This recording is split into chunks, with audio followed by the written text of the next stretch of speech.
Google Maps, up until about the year 2000, Google Maps was called Keyhole, and it was a US security piece of software. And you could, if you worked in security with the Department of Defense, you could not even mention the word keyhole. But remember, again, you've probably seen Google Maps.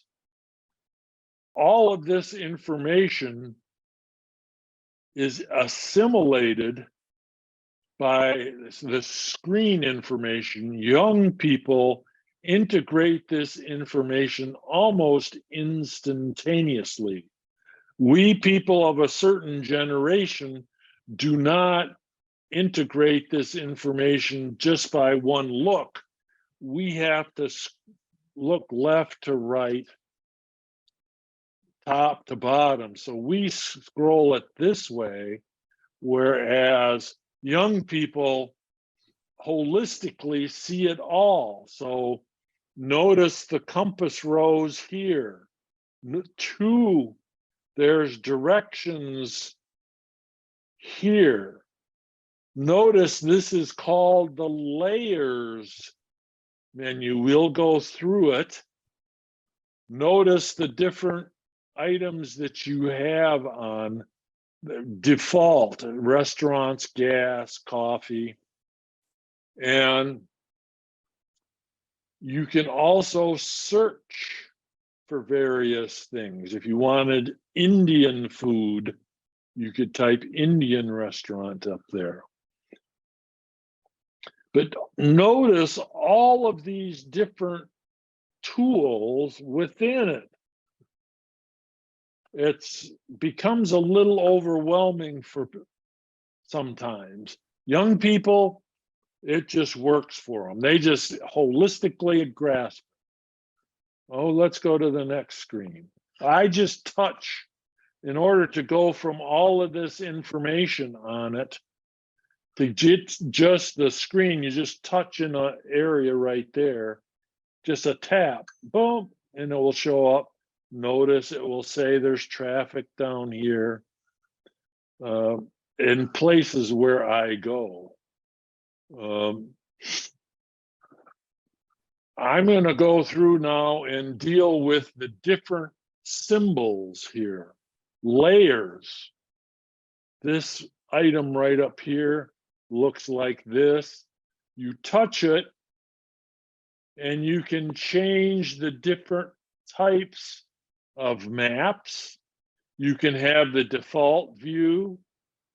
You can see a satellite image of the area you're in. I always go look at my house. Or you can have the terrain, so elevation. If you're in a mountainous area, you can see you're traveling through the mountainous area. You can have different overlays within a map.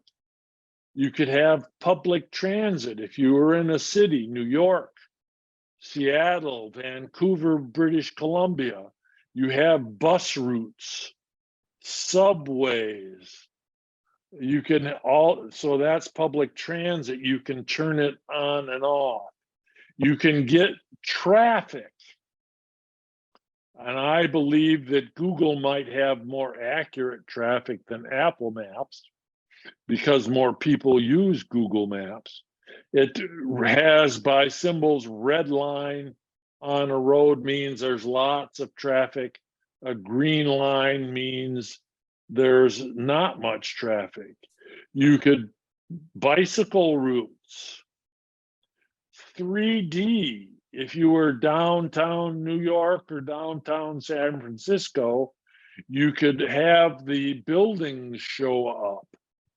So you can, Street View, I believe we're going to go into where you can go in and actually see what's happening on a street. And COVID and wildfire information, I don't go into too much. The street view I use quite a bit, actually. So here's where I go into street view. Notice how it brings up this blue routes. All of the streets have little blue lines on it. This is the streets where you can click and see the actual street. So here I am. We live right here in near North Mountain Park. And this little dot, this blue dot shows my location. But I touched Street View right there, and it shows this symbol here, these two together.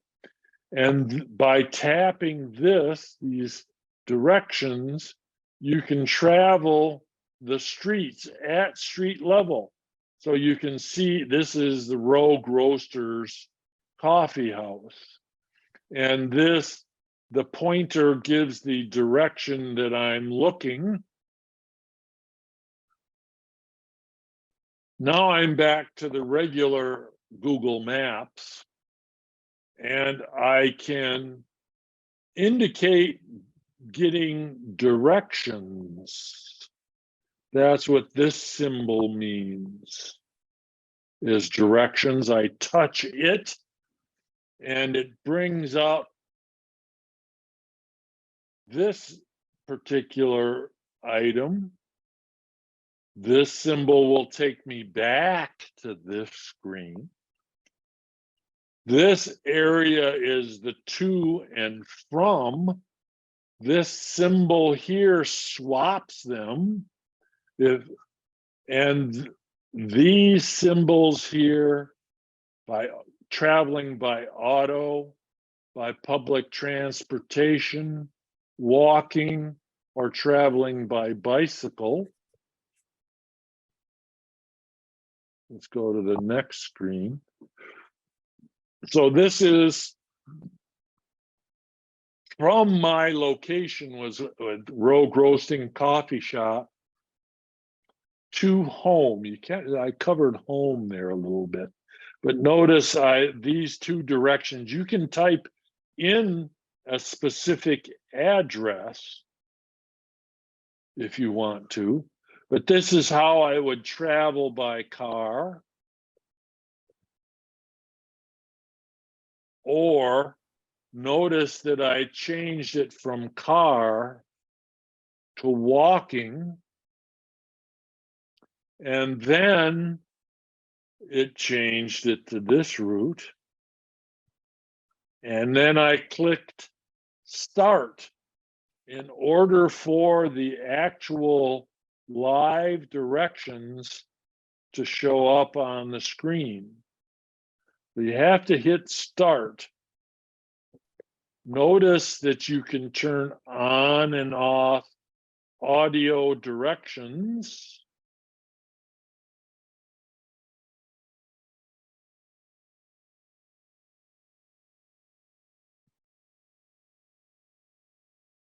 Changing a little bit back to maps, the craziness of too much choice.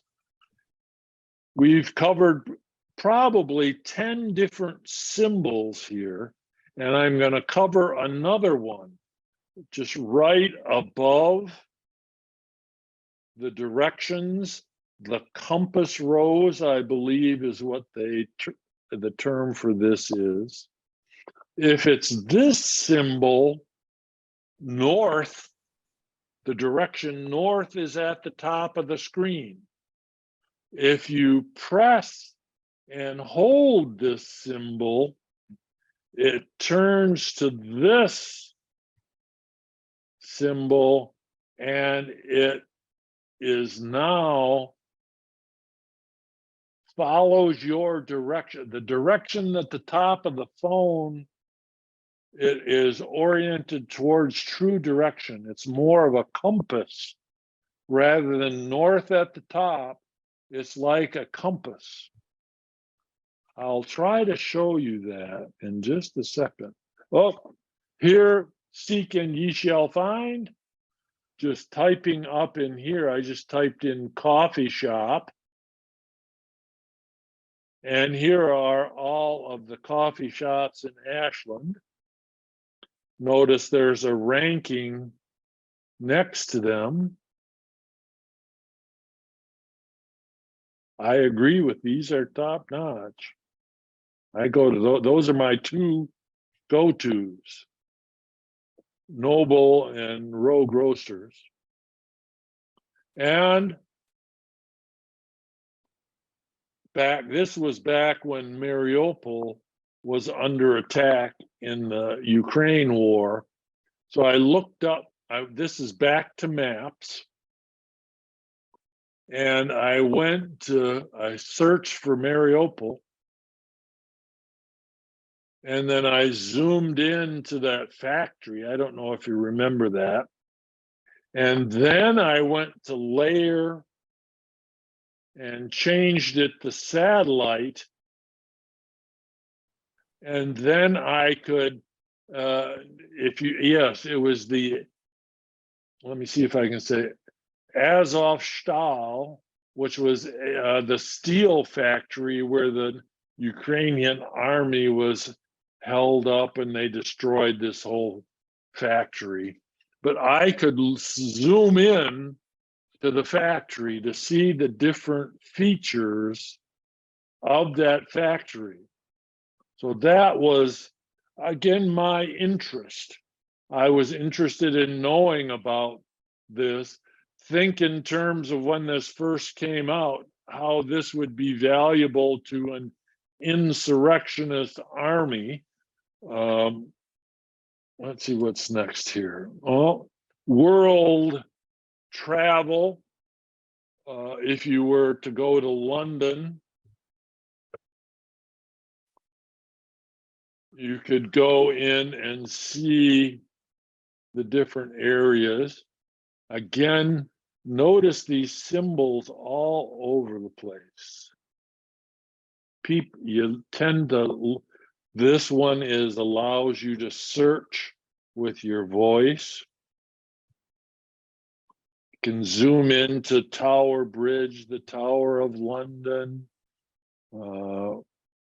And I believe I pressed and held,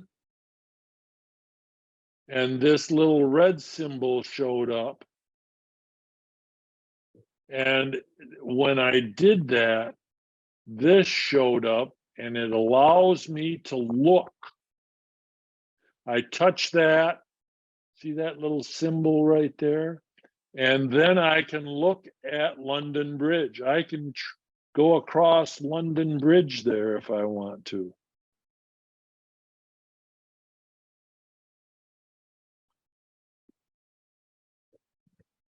Google Maps alone is worth the purchase price of a phone, in my opinion.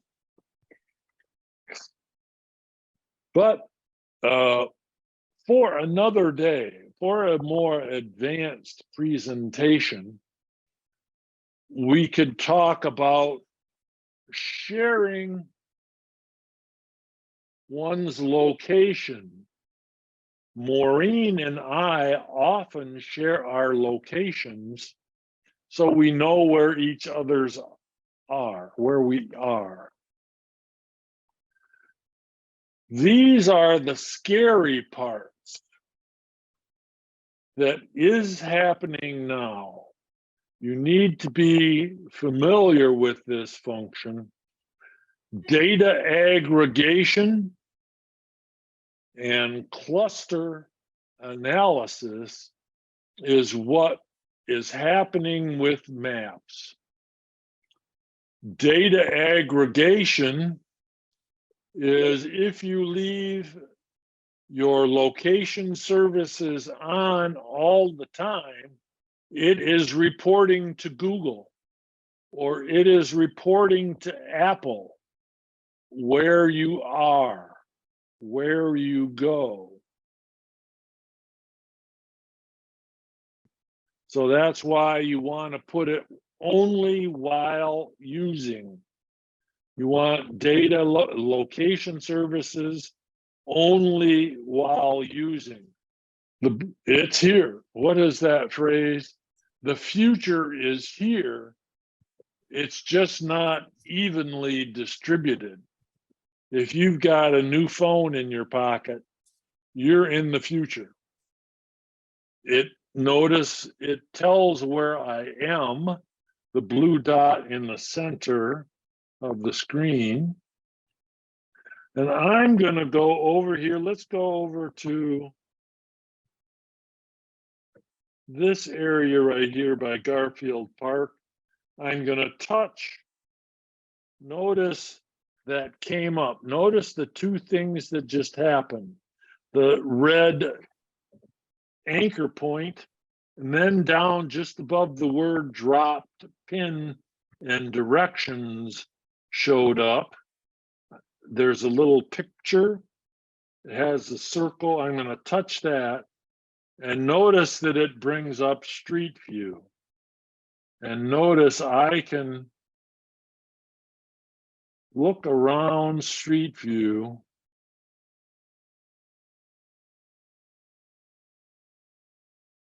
And then I can travel down the street.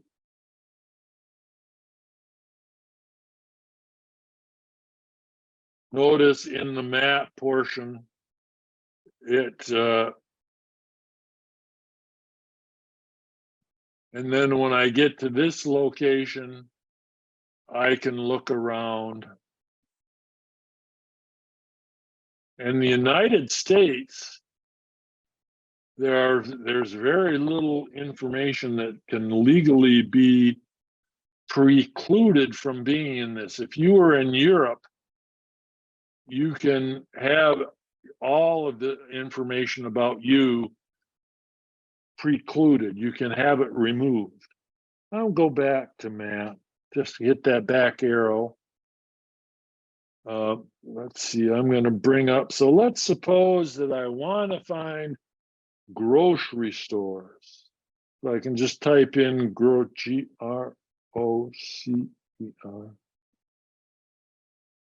and hit enter. So here it then, I just touched the screen in order to bring up a larger image. But here's all of the grocery stores. If you're in a new area, or if you're on vacation, you can say, where are the grocery stores? And let's touch Albertsons here and see, it will give you information about Albertsons. Gives you pictures about Albertsons. Notice the arrow just above the word Albertsons at the top. That's to go back. Or I could put in where Safeway. Notice that they have an ad there in the bring up Safeway. I could bring directions up that it would show how to get there. Notice that there's on the right side of the screen where it's orange in the route, that means that there's traffic there, that it's slow in that area. 16, there's the walking to Safeway, it takes about 15 minutes. I can hit the arrows pointing up and down next to Safeway at the top. It will just switch, it swaps it. That's all that particularly does. So that's basically the end of the session here. Well, now, notice the little symbol as I move the phone, it points the directions. See how the little shadow from the blue dot moves around? that will give you an idea of the direction that you're going.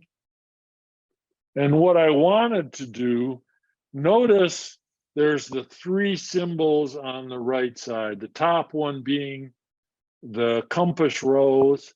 I'm going to touch that and hold it.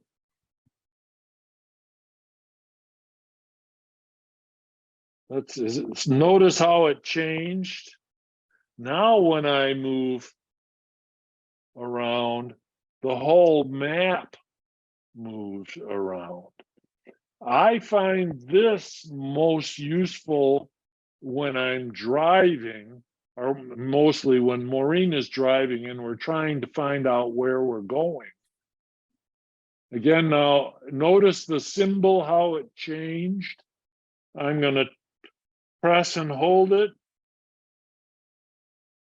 for a second, and I let go, and now it's reverted back to north at the top of the phone.